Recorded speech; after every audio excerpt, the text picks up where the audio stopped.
welcome back to Dad Riffs, and today we're going to be working on Sweet Child of Mine harmonic style.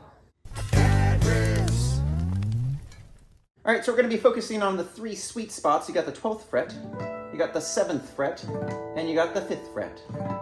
Now, you're going to be doing the same thing over and over, and just the first note's going to change, so it's actually pretty easy to learn. It's just hard to do. Your first note's going to be right here, and it's going to be on the D string on 12. And then you got 7 and 7, it's going to be G string, D string, and then 12 on the G.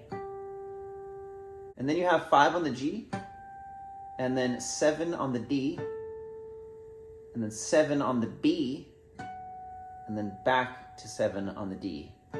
Now that's the whole pattern, but the first note's going to change. So again,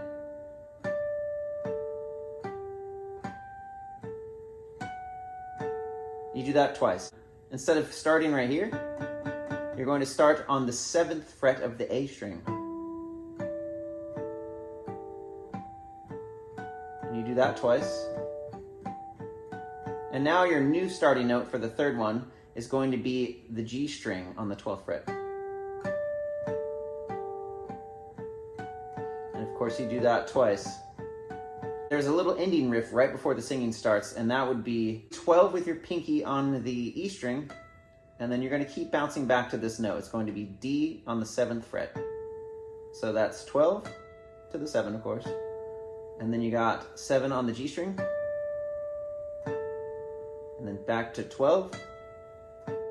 And then you got 7 on the B string, and then 5 on the G string, back to the 7 on the B, back to the 12, and then you can just end with all three D, G, and B at the same time.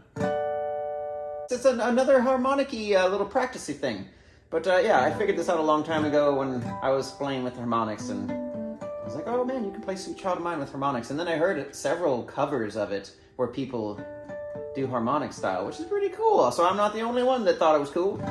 Anyways, good luck, Soda, good luck!